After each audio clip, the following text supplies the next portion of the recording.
There's a movement that's going on right here in Northeast Ohio. Hi, ladies. I'm right behind you. How are you doing?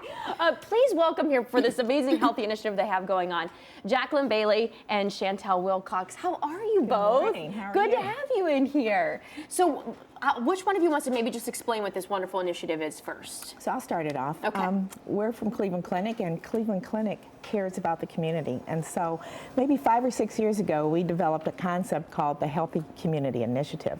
And that is where we believe we take healthcare to the community versus waiting for people to come in when they're sick. So we started this initiative, and we do it around every facility that we have across our footprint.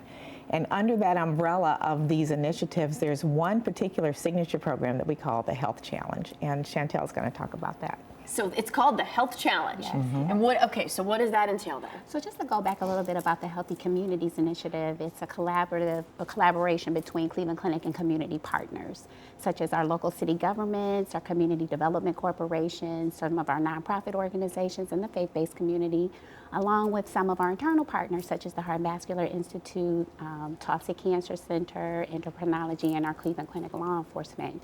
So it's to promote optimal health and wellness. So this Health Challenge, which happens to be our signature program, one of the most popular models happens to be a community health challenge, and that's where you have several communities that compete against one another. Interesting. So then how does that work? How are they competing? And what are they competing for? What are the types of things that they're competing with? So it's a competition, so where we identify a team lead. And typically the team leader are a local council leadership, so a leader or a mayor. So for example, Councilman Bashir Jones is the lead for Huff, Councilman Blaine Griffin is the lead for Fairfax, and then we identify hubs. So hubs in these specific communities that are competing. It could be a Cleveland Clinic facility, it could be a church, it could be a rec center, it could be one of the nonprofit organizations where there's opportunity to get points.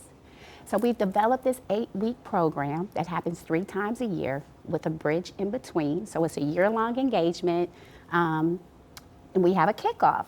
So at this kickoff, we collect your biometric screening, which is a blood pressure, a BMI, and our challengers complete a health survey that looks at your behaviors around diet, nutrition, exercise, sleep, alcohol, tobacco intake. And then you get the orientation or the rules of the program. So you're given a packet that includes a booklet of all the opportunities to go and get points at any one of those identifiable hubs. And then you're getting a tracker. So the tracker, you track the points. Tracking you. And then we bring you back several weeks later to kind of reevaluate your biometric screenings. You complete the health survey again, and then we tally up the points.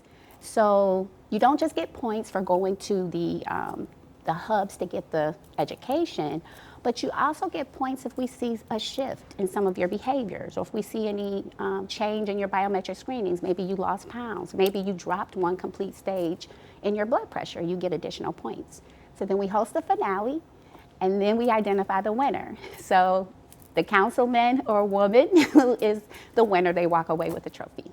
So and some great bragging rights too. Yeah. How many people have been involved? Maybe even last year, just to give people an example. Right. So last year, almost 2,000 people from 17 different challenges that we had across our entire footprint, with some amazing results. And sometimes we find people that we even have to walk to the emergency room because they never knew that they had a condition. So even though they're coming in and they know they're getting the free screening, we partner with community partners that they've never even been to before, like their rec centers and the Y in their community. But we're really helping people understand what it takes to be healthy and hopefully to change their behaviors around health. It's wonderful that the Cleveland Clinic is reaching out this way to the community. How do people, I mean, this is a voluntary thing, right? How do they get involved?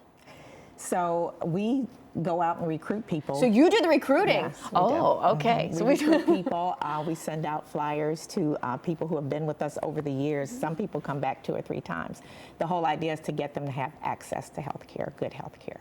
And we go out, we partner with churches, we partner with the Y, they help us do the recruiting as well.